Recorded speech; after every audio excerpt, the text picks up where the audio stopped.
Real world के मुअज़्ज़िज़ दोस्तों, अगर हम मदीना मुनव्वरा का जिक्र करें तो फौरन हमारे जहन में सब्ज रंग आता है, क्योंकि यही वो रंग है जो गुंबद खिजरा की जीनत बना हुआ है। इसलिए मुसलमान भी सब्ज रंग से खासी अकीदत रखते हैं। इसके अलावा मुसलमानों के यहाँ कोई महफिल हो या फिर कोई मजहबी जुलूस, आपको वहां ये रंग जरूर नजर आएगा। लेकिन आपको बताते चलें कि अब ये रंग सिर्फ जमीन पर ही नहीं बल्कि आसमानों पर भी छाने वाला है। जी हाँ दोस्तों, अभी हाल ही में ये सब्ज रंग मदीना मुनव्वरा के आसमान पर छा गया, जिसे मौजज़ा करार दिया जा रहा है।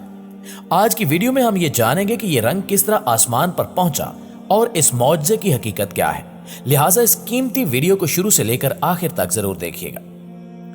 नाज़रीन गिरामी, ये चंद दिन पहले की बात है जब सब कुछ मामूल के मुताबिक चल रहा था, लेकिन फिर कुछ लोगों ने देखा कि आसमान का रंग अचानक तब्दील होने लगा है और ये रंग तब्दील होते होते बिल्कुल वैसा हो गया जैसे मदीना मुनव्वरा में गुंबद खिजरा का रंग है।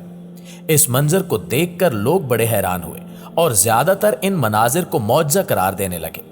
लोगों का कहना था कि अल्लाह को अपने आखिरी नबी हजरत मोहम्मद सल्लल्लाहु अलैहि वसल्लम से इतनी मोहब्बत है कि उसने आसमान को बिल्कुल वैसा बना दिया जैसा उसके नबी के रोजे का रंग है। इस मौजज़े को देखकर लोग अल्लाह और उसके रसूल का जिक्र करने लगे और इसके साथ साथ ये मनाजिर अपने मोबाइल में रिकॉर्ड करके सोशल मीडिया पर शेयर करने लगे। इन ख्यालात के बरक्स एक मौसमियाती तज्जियाकार और मुहक्किक मुअज़्ज़ल अहमदी ने सूरत हाल की वजाहत की और बताया कि सब्ज बादल दरअसल शदीद बारिश बरसाने वाला बादल होता है। ये बादल निशानदेही करता है कि उस इलाके में शदीद बारिश हो सकती है। उन्होंने मजीद कहा कि बादल बहुत ज्यादा थे और ट्रोपोज की तह में दाखिल हो गए थे, जिसकी वजह से ये बादल ऐसा रंग इख्तियार कर गए। सब्ज बादल एक सुपर सेल किस्म का होता है जो कि ज़ाला बारी के साथ बारिश की वाफिर मिकदार की निशानदेही करता है, और जब सूरज की शुआएं बर्फ के क्रिस्टल में दाखिल होती हैं तो वो सब्ज हो जाते हैं। दोस्तों, इन दोनों ख्यालात में ठीक बात कौन सी है ये तो बस अल्लाह की जात ही जानती है, लेकिन इस बात में कोई शक नहीं कि अल्लाह की जात अपने आखिरी नबी हजरत मोहम्मद सल्लल्लाहु अलैहि वसल्लम की मोहब्बत में कुछ भी कर सकती है। ये अल्लाह की अपने नबी पाक से मोहब्बत का ही समर है कि आप सल्लल्लाहु अलैहि वसल्लम के मौजज़ात में से कई जमादात, नबातात और हैवानात से मुतल्लिक हैं। कंकरियां आप सल्लल्लाहु अलैहि वसल्लम के हाथ में तस्बीह करती, शजर हिजर आप सल्लल्लाहु अलैहि वसल्लम पर सलाम भेजते और सजदा करते, हरनिया आप सल्लल्लाहु अलैहि वसल्लम को जामिन तस्लीम करती, ऊंट आप सल्लल्लाहु अलैहि वसल्लम से फसाना गम बयान करते। अहादीस और सीरत मुबारका की कुतुब में ऐसे मुतअद्दिद खुश नसीब दरख्तों का जिक्र भी मिलता है जिन्होंने आप सल्लल्लाहु अलैहि वसल्लम की ताज़ीम व तकरीम की और मकाम नबूवत को पहचाना। कई दरख्त आप सल्लल्लाहु अलैहि वसल्लम की पुकार पर जमीन को चीरते हुए दरबार रिसालत में हाजिर हुए और इकरार नबूवत की सआदत हासिल की। तमाम अंबिया अलैहिस्सलाम को अल्लाह ताला ने अमली मौजज़ात अता फरमाए, लेकिन सरवर कायनात सल्लल्लाहु अलैहि वसल्लम को हजारों की तादाद में अमली मौजों के साथ साथ एक बहुत बड़ा इल्मी मौजज़ा यानी कुरान पाक भी अता फरमाया गया। जिंदा और हमेशा बाकी रहने वाला ये अजीम शान मौजज़ा है जो अपनी मौजाना हैसियत और शान के साथ आज भी उम्मत के पास जूं का तू मौजूद है। एक दफा मक्का की वीरान घाटी में नबी करीम सल्लल्लाहु अलैहि वसल्लम का रकाना बिन अब्दुल यजीद, जो कि कुरैश का एक बहुत ताकतवर पहलवान था और कुरैश में इससे बड़ा कोई पहलवान न था, से सामना हो गया। जब आप सल्लल्लाहु अलैहि वसल्लम ने उसे इस्लाम की दावत दी तो उसने मुतालबा किया कि अगर आप मुझे कुश्ती में हरा दें तो मैं इस्लाम कबूल कर लूंगा। आप सल्लल्लाहु अलैहि वसल्लम ने उसे एक दफा नहीं बल्कि 2 दफा कुश्ती में पछाड़ दिया। उसने नबी अकरम सल्लल्लाहु अलैहि वसल्लम से कहा कि यह बड़ी हैरत की बात है कि आपने मुझे पछाड़ दिया। नबी करीम सल्लल्लाहु अलैहि वसल्लम ने फरमाया कि मैं तुम्हारे सामने इससे भी अजीबो गरीब चीज पेश करूंगा, मगर शर्त यह है कि तुम अल्लाह से डरो, अपनी रविश बदलो और मेरी पैरवी इख्तियार कर लो। उसने पूछा कि आप क्या दिखाना चाहते हैं? नबी करीम सल्लल्लाहु अलैहि वसल्लम ने फरमाया कि मैं इस दरख्त को अपने पास बुलाऊंगा। आप सल्लल्लाहु अलैहि वसल्लम ने दरख्त को हुक्म दिया और वो दरख्त अपनी जगह से चलकर नबी अकरम सल्लल्लाहु अलैहि वसल्लम के पास आया। इसके बाद आप सल्लल्लाहु अलैहि वसल्लम ने उसे हुक्म दिया कि वापस जाओ, तो वो अपनी जगह वापस चला गया। इस तरह अकाशा बिन महसन मार्का बदर में बड़ी बेजिगरी से लड़ रहे थे कि उनकी तलवार लड़ते लड़ते टूट गई। वो नबी अकरम सल्लल्लाहु अलैहि वसल्लम की खिदमत में हाजिर हुए। नबी अकरम सल्लल्लाहु अलैहि वसल्लम ने उन्हें एक खजूर की छड़ी अता फरमाई और फरमाया कि अकाशा जा दुश्मनों से लड़। हजरत अक्काशा रजी अल्लाह ताला अन्हु ने वो लकड़ी पकड़कर झटका दिया तो वो एक लंबी तलवार बन गई जिसकी धार तेज और चमकदार थी और उसमें मजबूती थी। हजरत अक्काशा ने यह तलवार बदर के मैदान में खूब इस्तेमाल की और इस तलवार का नाम अल-ऊन था। हजरत अक्काशा के पास यह तलवार एक मुद्दत तक रही और वो इसके जौहर जिहाद में दिखाते रहे।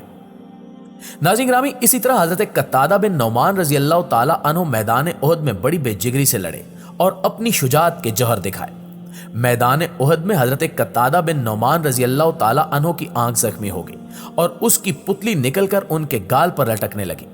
हजरत कत्तादा बयान करते हैं कि नबी अकरम सल्लल्लाहु अलैहि वसल्लम ने अपने दस्ते मुबारक से वो पुतली वापस आंख में रख दी तो वो आंख बिल्कुल ठीक हो गई और फिर ये आंख दूसरी आंख से भी ज्यादा तेज निगाह और बेहतर थी। हजरत अब्दुल्ला बिन मसूद रजी अल्लाह ताला अन्हु फरमाते हैं कि मैं अकबा बिन अबी मुइतर की बकरियां चराया करता था। एक दफा नबी अकरम सल्लल्लाहु अलैहि वसल्लम का वहां से गुजर हुआ। आप सल्लल्लाहु अलैहि वसल्लम ने मुझसे पूछा कि ए लड़के, क्या तेरे पास दूध है? मैंने अर्ज किया कि हाँ दूध है, मगर वो किसी की अमानत है और मैं देने का मजाज नहीं हूं। नबी अकरम सल्लल्लाहु अलैहि वसल्लम ने फरमाया कि अच्छा, तुम्हारे पास कोई ऐसी बकरी है जो कभी हामला ना हुई हो और ना शीरदार हो? मैंने अर्ज किया कि हाँ ऐसी बकरी तो है। फिर मैंने वो बकरी पेशे खिदमत कर दी।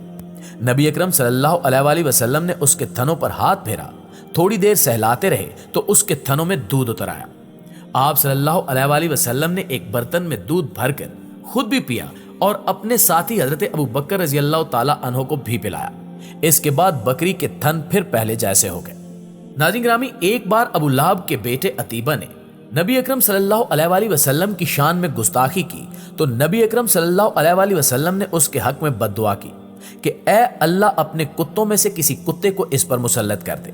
नबी अकरम सल्लल्लाहु अलैहि वसल्लम की ये बद्दुआ ऐसी पूरी हुई कि कुछ अरसे बाद अतीबा अपने बाप अबू लहब के साथ शाम के तिजारती सफर पर रवाना हुआ, जहां एक जगह पड़ाव किया।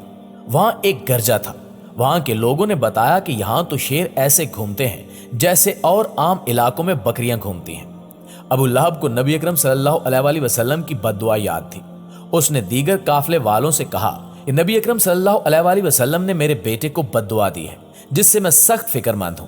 बस तुम सारा सामान गिरजे के सहन में जमा कर दो और इसके ऊपर मेरे बेटे का बिस्तर लगा दो। फिर उस सामान के गिर्द तुम सब सो जाओ। काफले वालों ने ऐसा ही किया। रात जब सब सो गए तो जंगल से शेर आया। तमाम काफले के लोगों को सूंघा मगर किसी को कुछ नहीं कहा। वो गुस्ताखे रसूल सल्लल्लाहु अलैहि वसल्लम की तलाश में था। शेर ने पीछे हटकर एक ऊंची छलांग लगाई।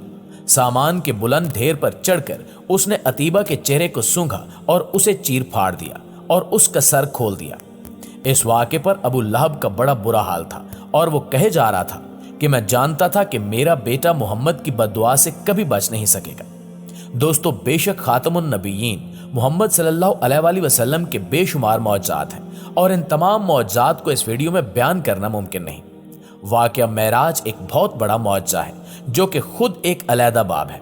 बारगाह इलाही में दुआ है कि अल्लाह रब्बुल इज़्ज़त हमें अपने अहकामात और नबी अकरम सल्लल्लाहु अलैहि वसल्लम की कामिल इत्तबा इख्तियार करने वाला और नबी करीम सल्लल्लाहु अलैहि वसल्लम का सच्चा आशिक बनाए। आमीन सुमा आमीन।